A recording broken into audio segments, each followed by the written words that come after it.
Most often, disputes arose over what miners regarded as long hours, low wages, and unsafe working conditions. In attempting to gain more control over the terms of their employment and their standard of living, miners and coke workers began to join forces in the late 1800s, seeking strength in numbers by forming labor unions. The earliest union-sponsored strikes, many of which turned bloody, often didn't work out in favor of striking miners. Their employers simply replaced them from a seemingly endless supply of immigrant and out-of-state laborers, then unceremoniously tossed the striking miners and their families out of the patch towns. And I can remember when they started forming the unions, how you had these policemen on horses. And if you went on strike, they would throw you out the house. In fact, my mother lost a set of twins when this happened. Fayette County resident Ed Sekina remembers a time when the balance of power in labor negotiations rested squarely with the coal companies. Well, if you had strikes, prolonged strikes, maybe 3, 4, 5, 6 weeks, you didn't pay your bill, they'd shut you off at the company store. Ate soup, where during the week you just ate on bread and water. And for a sweetener, we used to put some sugar on the bread and water, and that would be our cake. About 1/3 of the non-union miners imported by coal companies to break strikes in the early 20th century were Afro-Americans from southern states.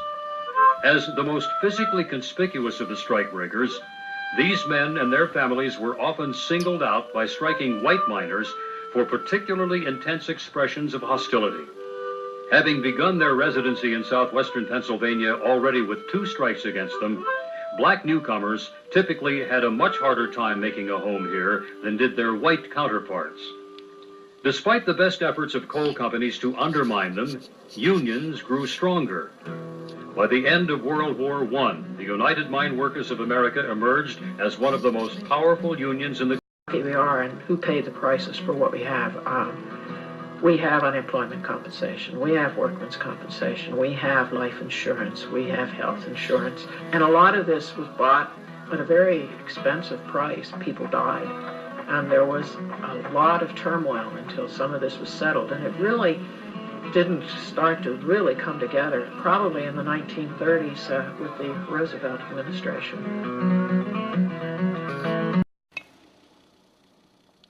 In 1935, more than 2/3 of the beehive ovens in the Connellsville district were abandoned. Those that remained enjoyed a brief resurgence during World War II and then the Korean War, when the nation's need for iron and steel products spiked. But by the late 1950s, southwestern Pennsylvania's beehive coking industry was all but extinguished. As geography student John Enman began his study and documentation of the coal and coke region at this time, he found its industrial sector in a conspicuous state of decline.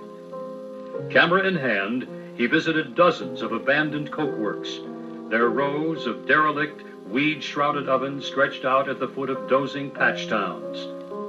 While he was capturing images of landscapes and communities suspended in an economic twilight, the last 2 major shaft mines in Fayette County were worked out, and then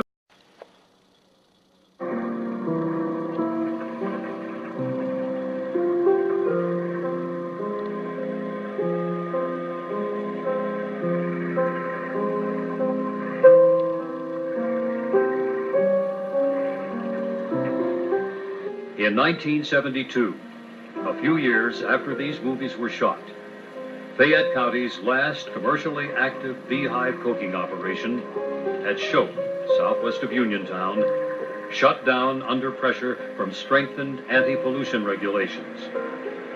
A decade later, at Alberton in neighboring Westmoreland County, that county's last coking operation extinguished its fires, and the region's coking era came to a quiet close.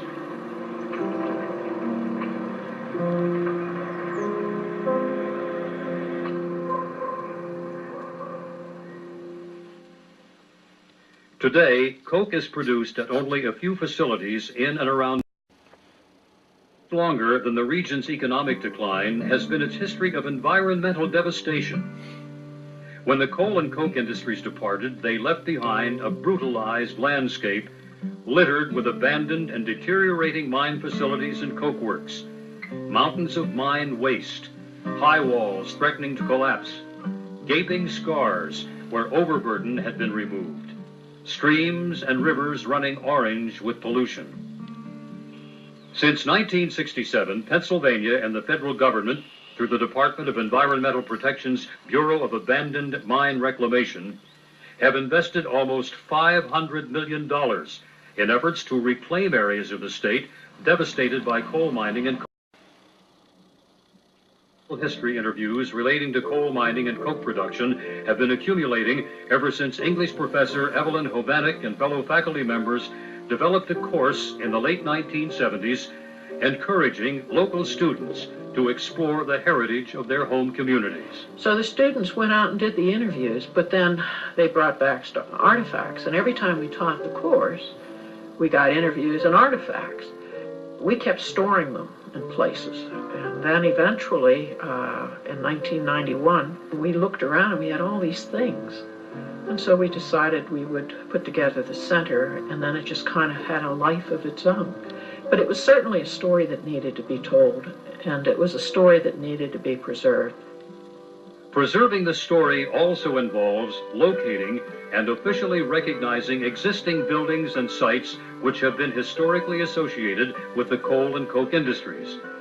Preservation-oriented surveys conducted in recent years have revealed that out of 50,000 beehive ovens operating at the height of production, fewer than 2% remain. Many of their associated patch towns, however, still stand in one form or another. In recent years, about a dozen of the most intact coal company towns have been nominated to and enlisted on the National Register of Historic Places. What the historic sites, the memorabilia, and the written records convey is that coal and coke's surpassing legacy is the people it attracted to southwestern Pennsylvania and the sprawling generations they brought forth. Here was an almost unprecedented sustained mixing of peoples. Call it a social goulash or a cultural mosaic. And together they wrote as dramatic a chapter of human struggle and achievement as can be found in American history. They were people who came here from different parts of the world to make a living. And here they ended up making new lives together. I think was difficult at first until people began to accept each other as they are. Marriage solves all those problems because when people began to intermarry, they began to accept each other's names and foods. And once there's children, you love your children. Early on, different nationalities went and married. That first generation, you had Slovaks marrying Slovaks and Italians marrying Italians, and then you never had a mixed marriage. But today, all of that has intermingled, and I think it's become acceptable and enjoyable to have the variety of foods today. Everybody eats pizza or pierogi or, lasagna or holubki. It's all good. It is this legacy of mingled cultures that will live on long after the last mine opening is sealed and the last crumbling coke oven is bulldozed and buried.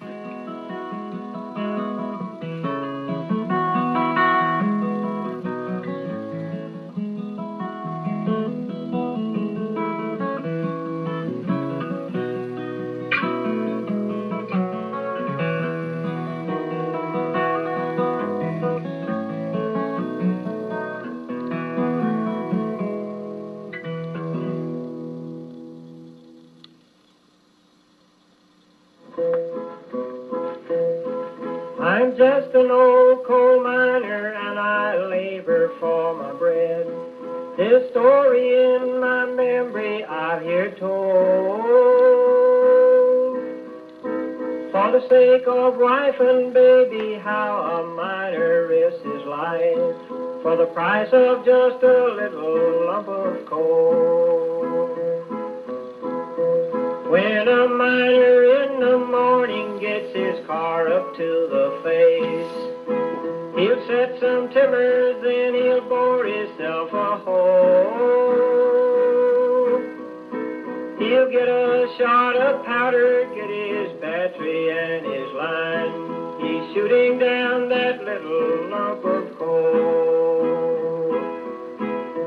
When a man has toiled and labored till his life it's almost gone, then the operator thinks he's just a fool.